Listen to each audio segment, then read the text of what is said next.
ছেলেরা বাপ অনুরোধ করছে, মোবাইলে উলঙ্গ ছবি দেখা, নাচ দেখা, জিনা ব্যভিচারের দৃশ্য দেখা, ভিন নারীর দৃশ্য দেখা, এটা ছেড়ে দাও বাপ।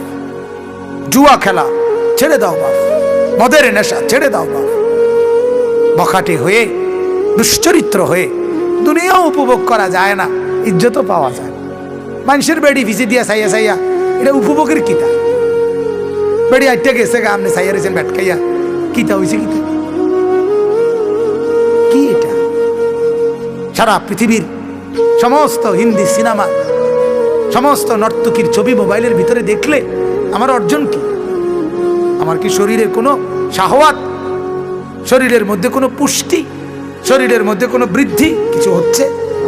তো হয়েছে কি? কিছুই তো না, কিছুই তো না, ধোঁকা ছাড়া আর কি।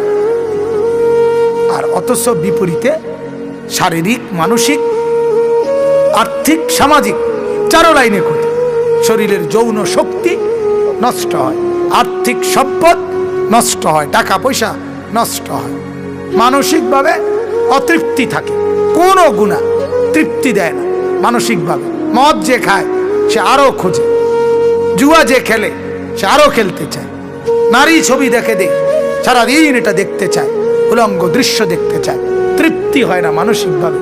কিন্তু হালাল স্ত্রী যার, তার দ্বারা হালাল স্বামী পুরুষ তৃপ্ত হয়ে যায়। হালাল উপার্জন দিয়ে, হালাল টাকা দিয়ে, মসজিদের ইমাম সাহেব ৬,০০০ টাকা ৮,০০০ টাকা দিয়েই, হালাল টাকা দিয়ে খোদার ৩০ দিন নিজের জরুরত পূরণ করে বিবি বাচ্চা নিয়ে আরামসে চলে যায়। হারাম তৃপ্তি দেয় না, সুদের টাকা তৃপ্তি দেয় না, কিস্তির টাকা তৃপ্তি দেয় না, লোনের টাকা তৃপ্তি দেয় না। সামাজিকভাবে প্রত্যেকটা নাফরমানকে মানুষ মন্দই বলে, দুশ্চরিত্রই বলে, খারাপই বলে।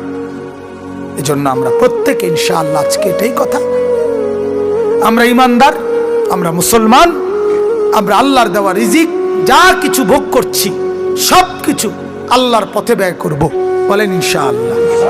আমার দেওয়া যা তা নিজের মতো করেন, আপনার আমার কি কথা কন না?